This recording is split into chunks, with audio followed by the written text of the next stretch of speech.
Welcome to another episode of ActivateenCC, where we cross the chasm with community chats. As 2020 continues to be one of the most eventful and eye-opening years in our history, we discuss Black Boys, a heart-wrenching film that illuminates the full humanity of Black boys and men. This film has already received much critical acclaim. The documentary reimagines an America in which Black boys experience true belonging and unlimited possibilities.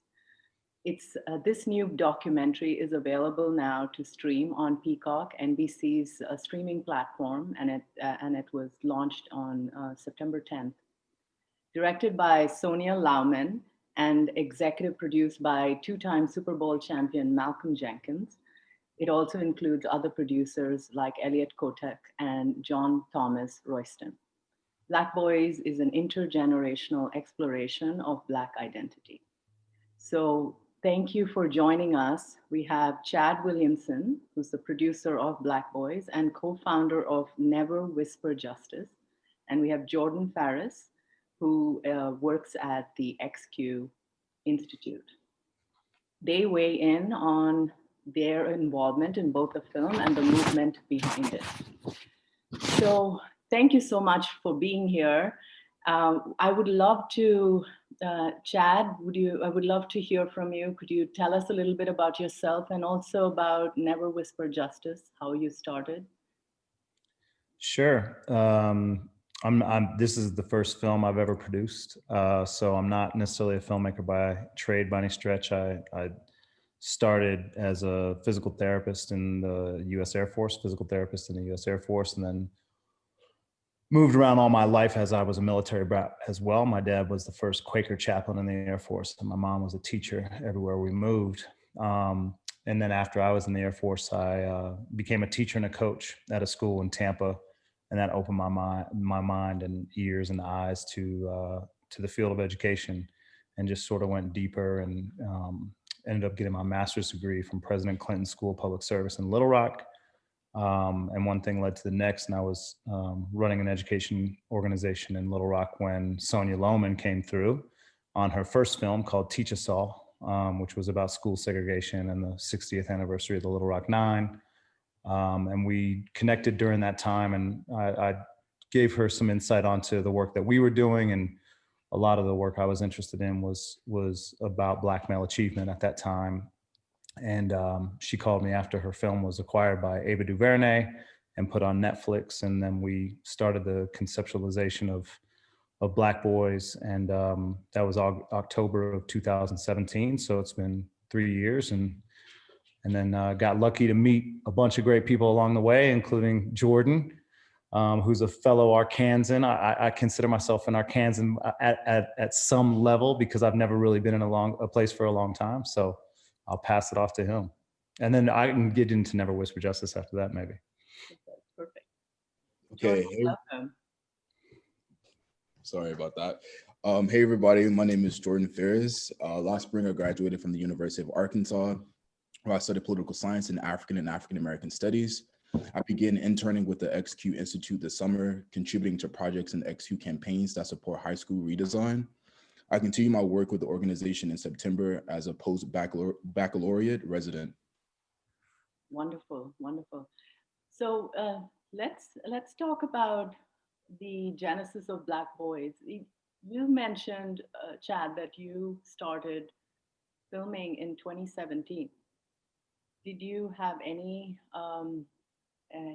idea of how relevant it was going to be in 2020? Because I saw the film and it just blew me away. And there's so much in that film that we just don't have a clue about. And I was busy taking notes in quotes from almost everything that's in that film is just so touching. Because we're in a bubble. We don't know what's going on. Yeah, and when you say we, it's not Jordan, right? Jordan doesn't live in that bubble. No. I'm talking about all of us, and where we're just watching, and we don't realize what's going on, and we willfully choose to ignore it sometimes, most of the times. Yeah, I would say all of us outside of the Black experience in America. All right.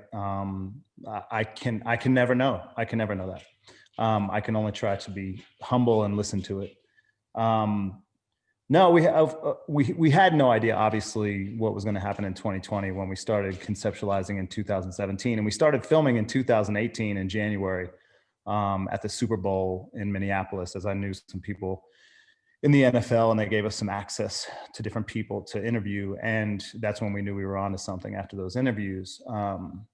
But it's always been relevant, right? Like, I mean, if you made this documentary 50 years ago, it would be just as relevant. And I think that's the whole aspect of this, that the relevance shouldn't be as relevant.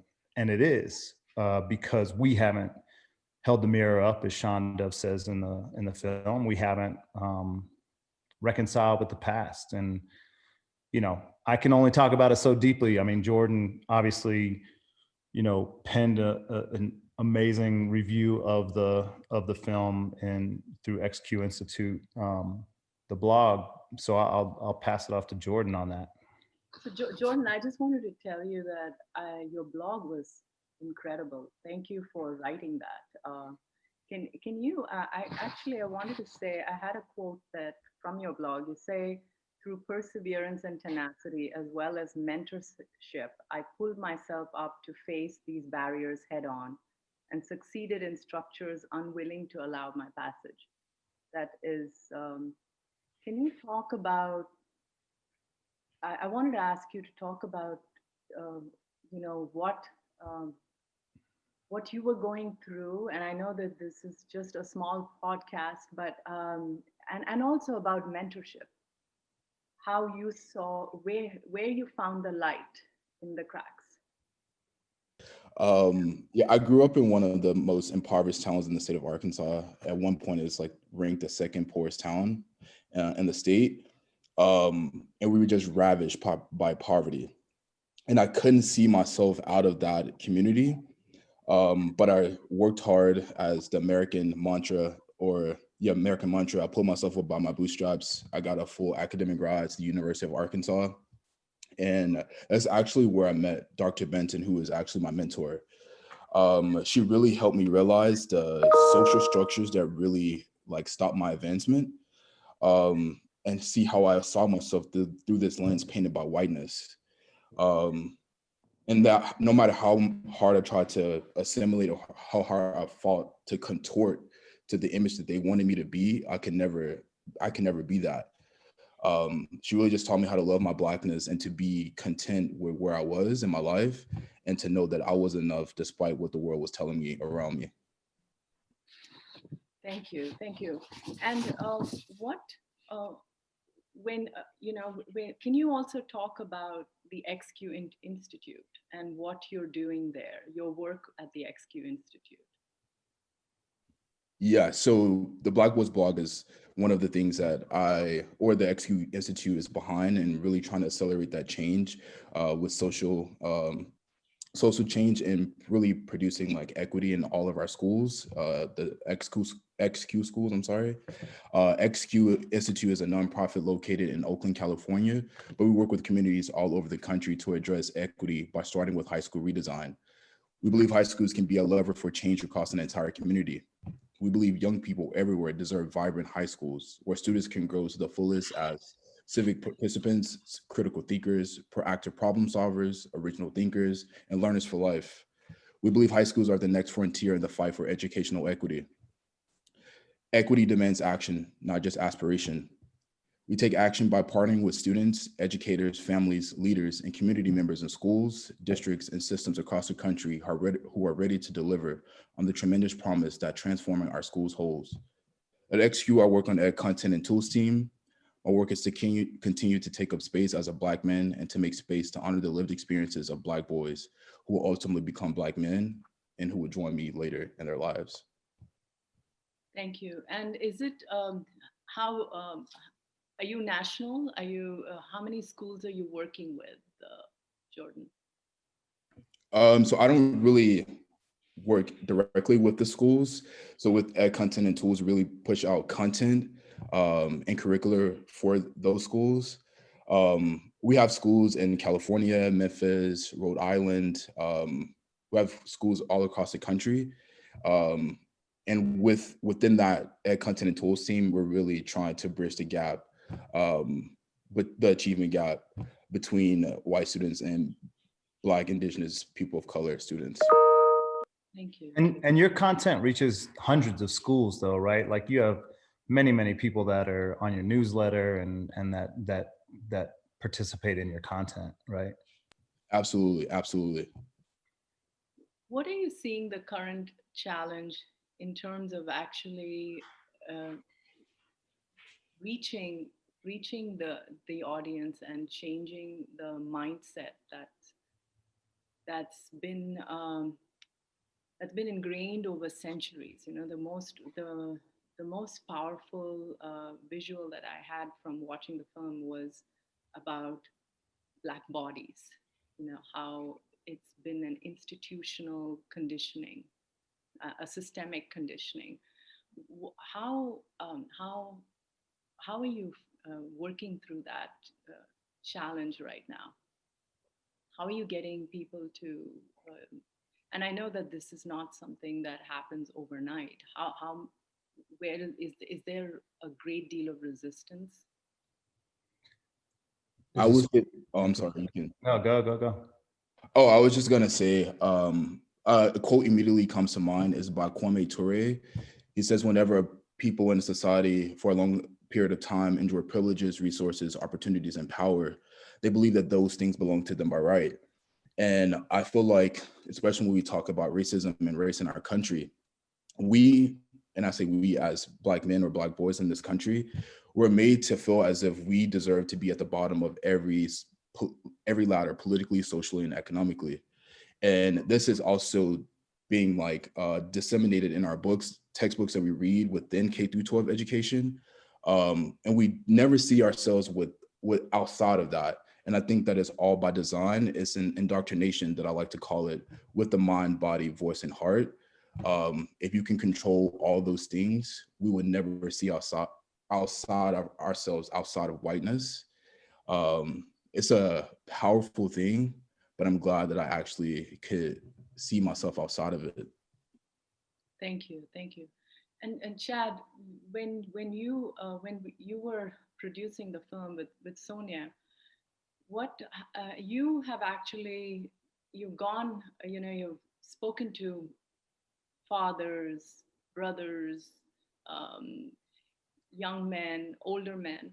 How did you find? How long did it take to find, you know, and to find and make these interviews happen?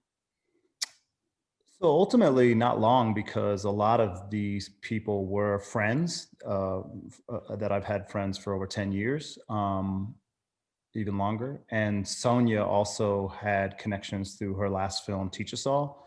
So collectively, we pretty much charted a path that was about relationships already. And so how do we go deeper with those relationships? And then those led to other relationships, right? So you talk to one person, you know, our first interview was Howard Bryant, who is an author and ESPN contributor, NPR. And that was at the Super Bowl in 2018. And then he said, well, hey, have you talked to, you know, the next 5 people, right? So then he introduces us to more people. And so that's the way this goes, because, and ultimately, right, like people aren't introducing you to people unless they trust what you're doing. And so we went in with a pretty significant level of trust with every interviewee that we had because of the relationships. And I don't really believe that we would have made this film without the trust. There's just no possible way, especially coming, you know, it's pretty evident that I'm a white producer, right? Sonia is a white woman. And so when we tackled this to begin with, we were very conscious of that and surrounded ourselves with people that did not look like us, whether it was our editor, Evald, who's a Black man, whether it's another producer of mine, a producer of ours, John Thomas Royston, who's a Black man. So we were very, very, you know, conscious about how how we were listening and really whose lens the story was coming from, that Sonia and Ebel, crafted together in the editing room. Thank you. And by the way, I would also say, in every single interview, that consciousness led to the fact that there was never white male energy in the room, ever. Whether it was myself or a sound person, we were never in the room. And so I think that's very critical to the fidelity of what you're trying to produce. Thank you.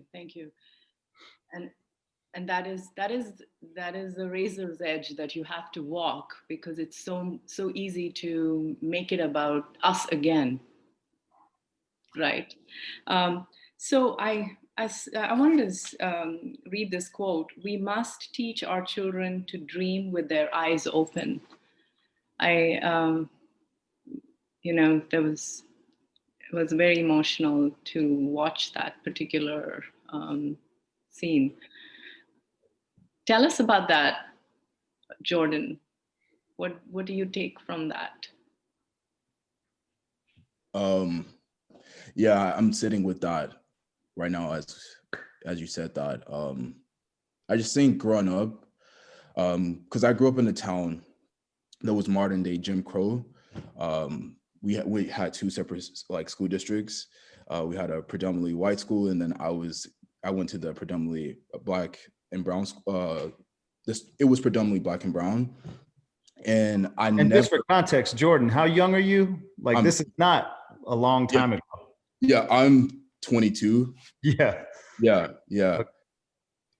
exactly. And those schools are still called segregation academies. They kind of sprung up in the 1960s, 1970s after the Civil Rights Act.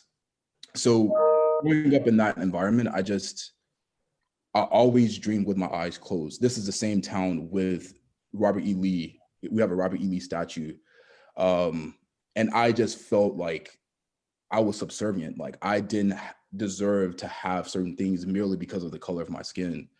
And it took me, like I said, going to college to learn about authors like James Baldwin, Audre Lorde, all of these amazing, brilliant Black authors to say, hey, this is not about you. This is about a country who really don't think you matter, but you have to tell yourself that you matter.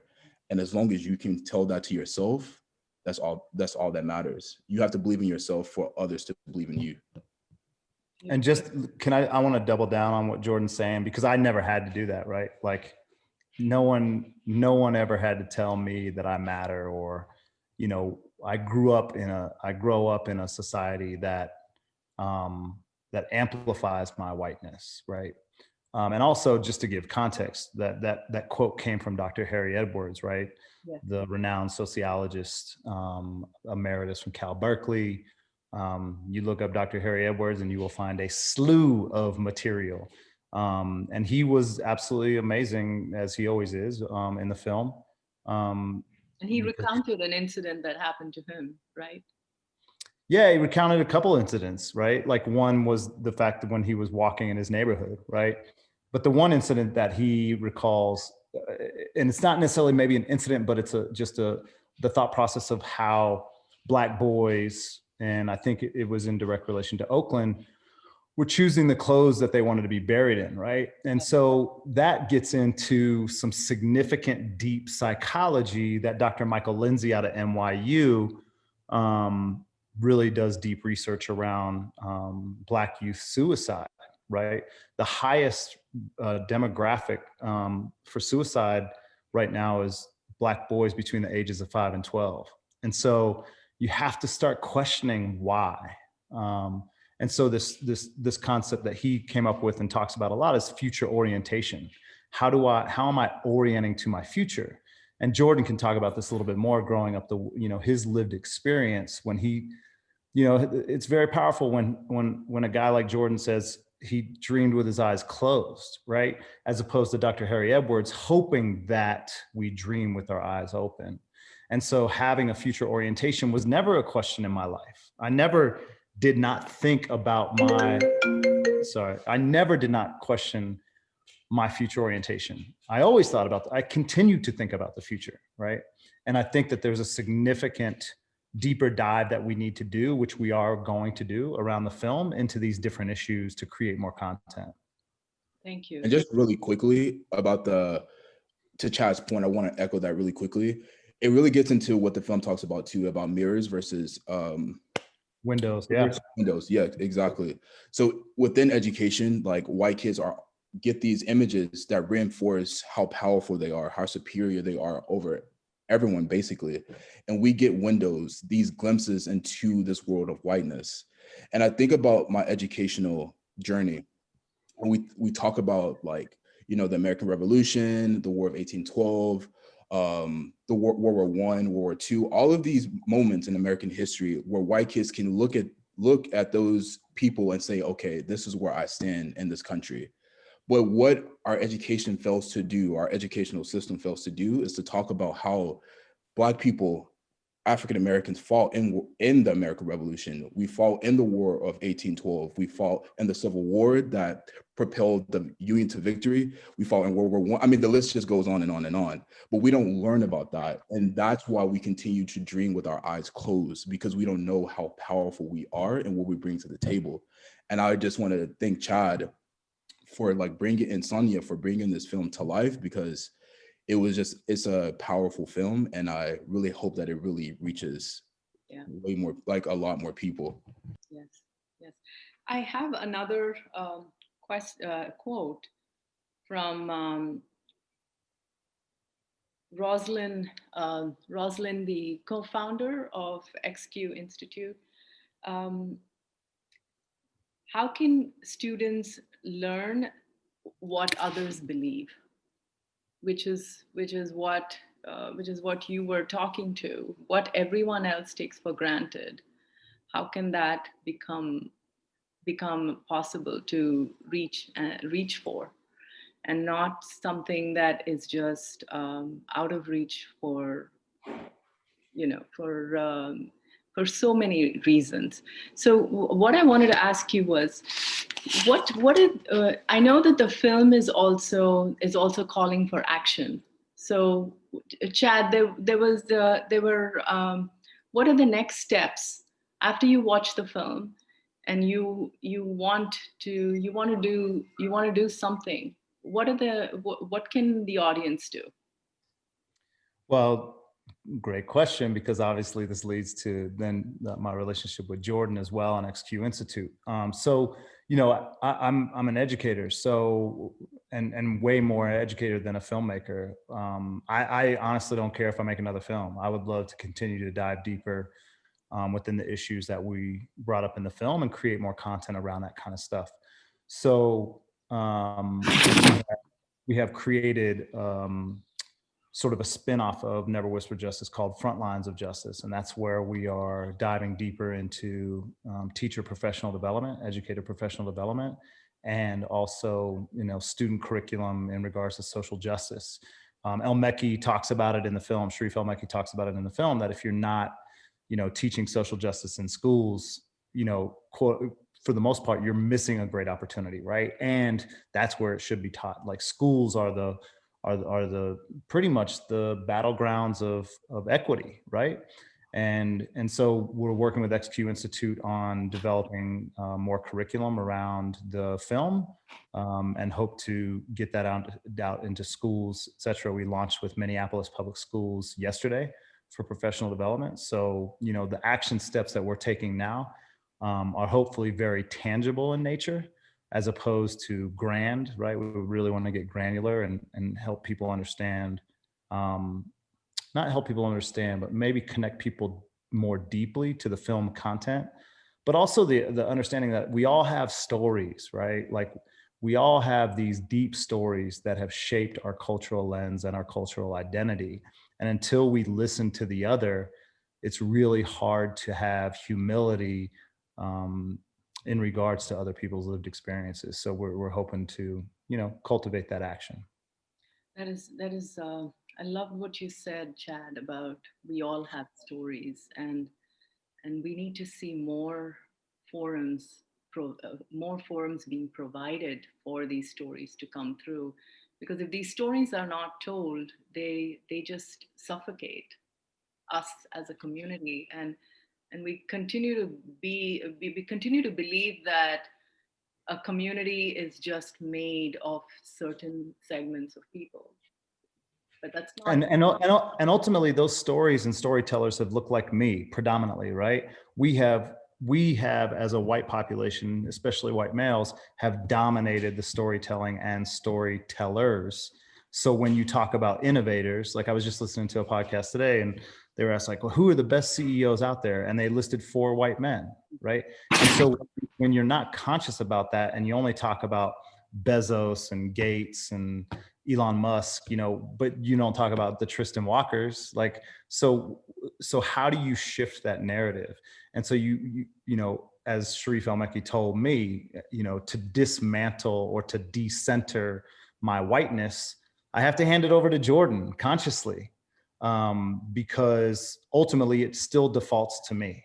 And so defaulting to me is not necessarily equity by any stretch of the imagination. And you know, even the reason Jordan is on this Zoom today is because he shared his story that then other people read and said, you know what, we got to have him, right? So the more that he can share his story and his personal narrative the way that he does in a very powerful way, the more impactful he'll be for others, in a mirrors and windows sense that look like him, but also from my perspective through the window of looking at him like, I didn't know that story. I need to know that story to give me a perspective that I did not have before. Yes, yes, and in fact, when what was really beautiful in the film was the conversations with the youth, um, and and um, and you see glimpses of you see the glimpses of despair in you know when I remember the scene where he talks about when one of the I forget his name, um, he talks about losing his father, and that conversation he would have had with his father, and I think this was the NFL football. Greg Scruggs, yep. Yes, yes, and he's the same guy who has lost his brother too, right? And the film opens up with him and his son, so you see this generational impact between father, son, and his son, and that arc is so powerful because it's everything has it keeps trickling down, and we don't even we fail to understand how each drop of racism is so poisonous that it's affecting lives that haven't even come through yet. So my question to you, Jordan, is which as a young Black man, what what would you tell your unborn son? What is your message for your unborn son? I know that that's a big question for someone who's 22. Yeah, that's a really good question. I think what to keep in mind is, as a Black person or Black, I can only speak for me and speak to my experience, and where I grew up. And I think that growing up in the community that I grew up, I think that I was constantly told that because of our lack of ambition and our dedication, that we deserve to be relegated to the bottom. And I think that's the insidious part of racism, that the system puts the blame on you. It places this responsibility on you as if you are responsible for why you are at the bottom. It's not because we underfund your schools. It's not because of lack of resources or lack of infrastructure. And I think that is a message that I want to give to my kids, is to know that this is not about you. This is not your problem to deal with. And I think one of the guys said that in the film, like, this is not Black boys problem. This is not a Black boys problem. This is an American problem.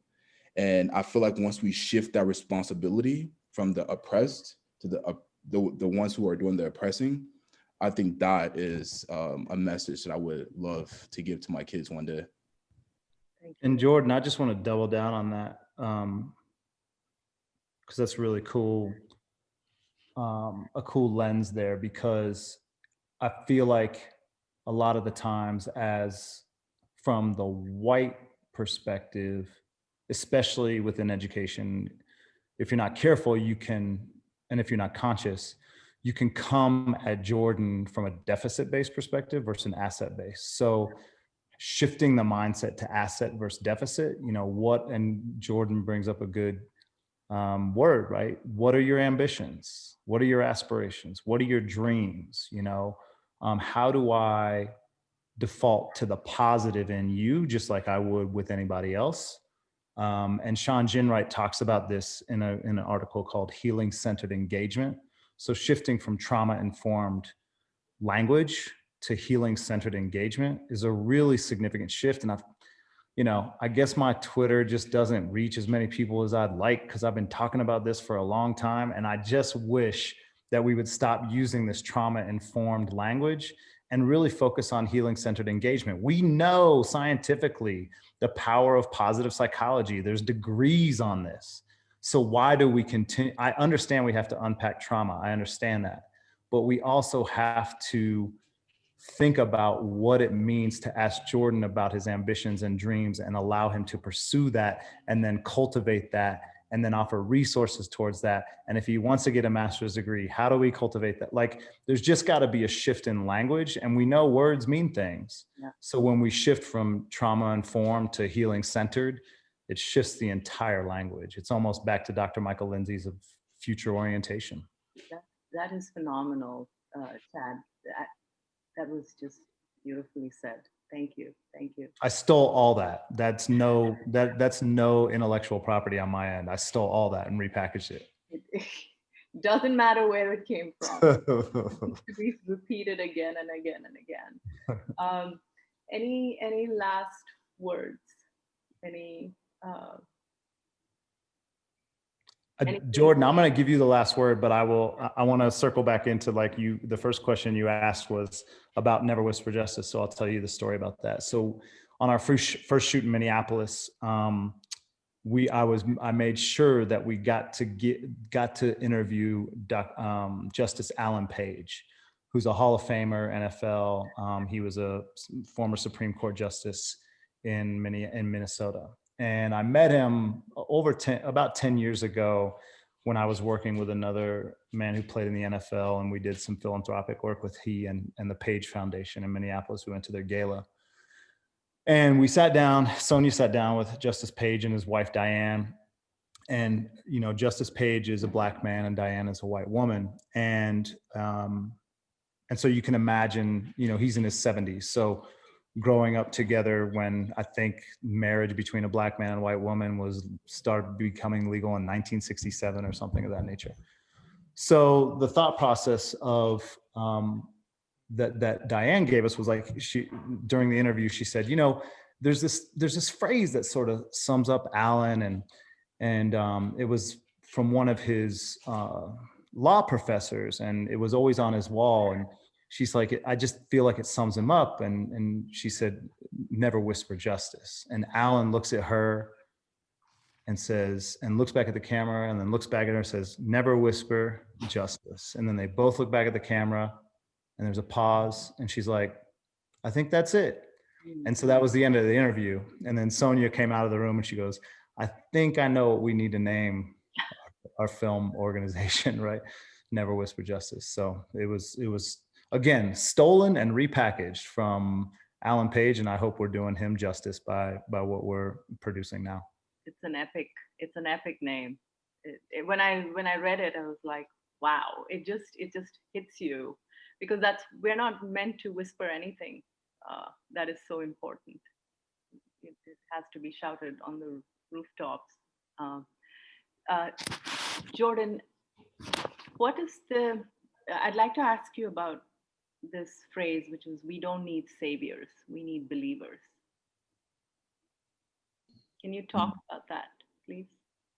Yes. I think I forgot I'm blanking on the teacher who said that. Conan Harris. Yeah. And he said something else about, if you don't allow me to save you, now I have to punish you. I think that is something that we've seen throughout American history. And this idea of patriarchal structure of like, even when you look at Abraham Lincoln and the slave that is built, am I not a man? And I feel like it's this white savior complex where like this white man's burden that you have to like, because I am either culturally or intellectually have this intellectual or cultural deficiency, I need you to come in and swoop me under me and save me. And I never needed that. That is a dependent relationship that, like, I'm gonna be quite frank, white people had created at the inception of this country.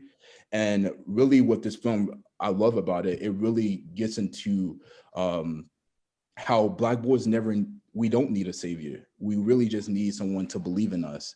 And I feel like once you detach the relationship, this codependency that you have created, I feel like we can really begin to dream like we always wanted to. Yeah, so that's what it really means to me. And I think the tangible outcomes of that are way different, right? If you put savior on this side and believer on this side, what are the actions of a savior and what are the actions of a believer? They're very, very different. So if I believe in Jordan, I provide him with maybe the access that he doesn't have that I do, right? But that's not saving him. It's just saying, oh, what you want to do? What? Oh, I got this contact over here. Like, why don't you contact this person? And then boom, that's then you go forward with that, right? So I think there's, and maybe I think this, Jordan, maybe you and I need to chop it up on this, but like, what are the actions of a savior and what are the actions of a believer? Because I need to know that I'm taking the actions of a believer versus savior, because as a white man, I might default to the savior complex because of the society that we've grown up in. But how do I change my mindset into the actions of a believer? You know what? We're going to chop it up on that. We need to do that. Yes, let's table it. Yep. Yeah, and also there's so much of ownership in savior. You know, you're indebted to savior, and that energy is very dense. That's plantation energy. Yeah. Well, thank you so much for taking time today. We'll actually have all the resources on our podcast, so people know how to take action, and please continue doing this really important work. Thank you, Chad, and Never Whisper Justice, and thank you, Jordan, and XQ Institute. I know that we're Santiago and you've been talking, and we definitely want to continue those conversations and see how Activateen can partner with you. Yeah, Jordan is a force going forward for sure. Can see that.